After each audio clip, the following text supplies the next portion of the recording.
Labą dieną visiems. Šiandien turime 112 užsiėmimą.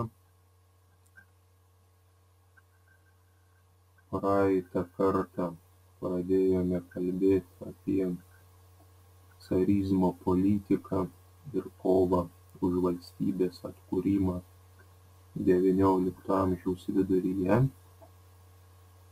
Šį kartą pratęsime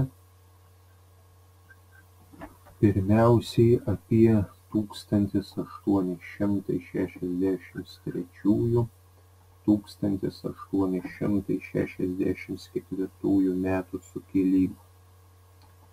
Taigi pagrindinis sukilimo tikslas buvo politinis, tai yra atkurti sužlugdytą Lenkijos Lietuvos valstybę.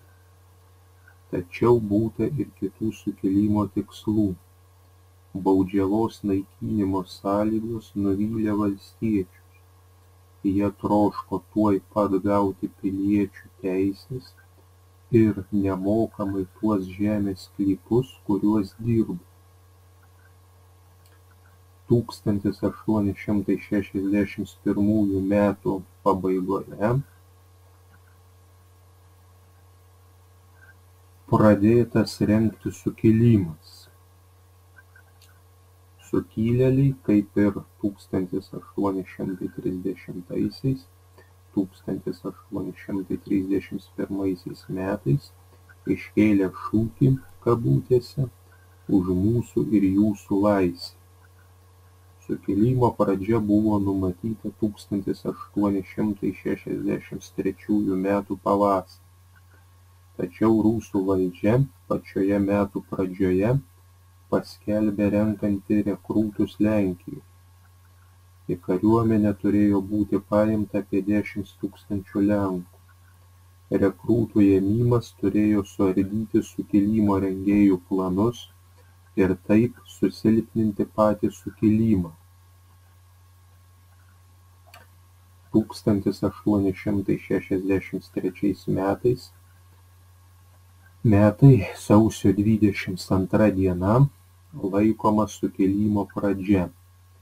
Ta diena Centrinis tautinis komitetas, pasivadinęs Laikinąja tautine vyriausybe, išleido manifestą. Jis paskelbė valstybingumo atkūrimą, luomų teisių sulyginimą, perdavimą valstiečiams jų naudojamos žemės, feodalinių prievolių panaikinimą.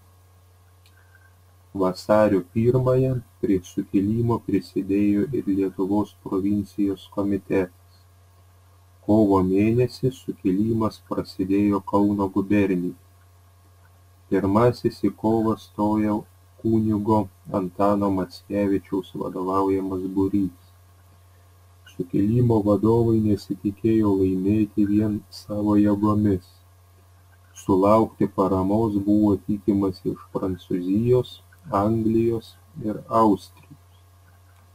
Į Lenkiją ir Lietuvą atvyko keli šimtai savanorių.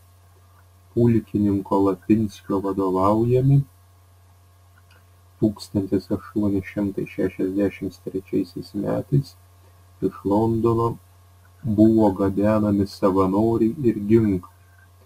Prie Juodkrantės juos užklupo audra. Laivas, nepasiekęs tikslo, pasuko į Švediją.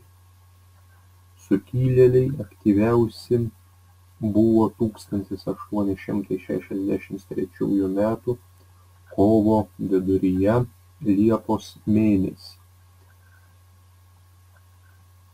Apie pusę sukilėlių sudarė bajorai, apie trečdalį valstiečiai, kitą dalį miestiečiai ir dvasininkai. Sukilimui slopinti caras atsiuntė apie 200 000 kariuomenę, vadovaujama generolo Muravjovo. Dėl žiauraus elgesio slopinant sukilimą, jis buvo pramintas Koriku. Sukilimas rusų valdžios dokumentuose niekinamai vadinamas kabutėse maištu. Sukilėliai atitinkamai kabutėse nusikaltėliais, sukilėlių būriai kabutėse gaujomis. Kovo pabaigoje į Lietuvą atvyko karininkas Zigmas Sierakauskas, jis ėmė vadovauti sukilėliams. Raguvos miškuose prie Sierakausko prisijungė Mackevičiaus vadovaujamas būrys. Gegužės 7–9 dienomis sukilėliai kovėsi su rusų kariuomene prie Biržų. Kautynėse buvo sužeistas, paimtas į nelaisvę ir Vilniuje pakartas Sierakauskas. Liepos viduryje laikinosios tautinės vyriausybės komisaro postas teko Kalinauskui. Organizuotas sukilimas baigėsi tik 1864 metais vasario 10 dieną suėmus Kalinauską ir po mėnesio jį pakorus Vilniuje, dabartinėje Lukiškių aikštėje. Pirmiausia iš sukilimo ėmė trauktis dvarininkai, nesulaukę Prancūzijos ir kitų vakarų Europos valstybių paramos ir pamatė, kad sukilimas pralaimi. Sekdama jų pavyzdžiu, katalikų bažnyčios vadovybė taip pat paragino sukilėlius padėti ginklus. Kaip carui rašė Kauno gubernatorius, iš viso gubernijoje buvo apie 15 000 sukilėlių. Jų būriuose iš viso kovėsi 77 000 sukilėlių.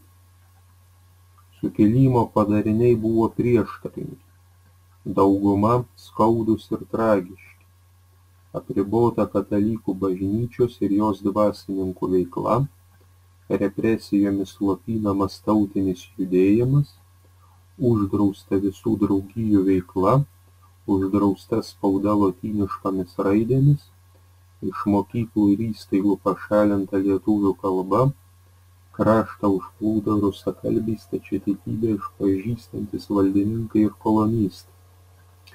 Kita vertus, rusų valdžia padarė nuolaidų valstiečiams. Panaikintas lažas, palikti apytiksliai iki reformos turėti žemės sklypai, sudarytos palankesnės sąlygos kapitalizmo raidai kaime, sumažintos piniginės prievolės ir žemės kaina. Klausimai ir užduotys. Pirma. Trumpai papasakokite apie 1863–1864 metų sukilimą. Kodėl po Baudžiavos panaikinimo toliau bruzdėjo valstiečiai, stiprėjo politinis gyventojų aktyvumas. Kokie buvo 1863–1864 metų sukilimo padariniai? Pasakokite ir atsakykite remdamiesi pateiktą medžiagą ir žiniomis.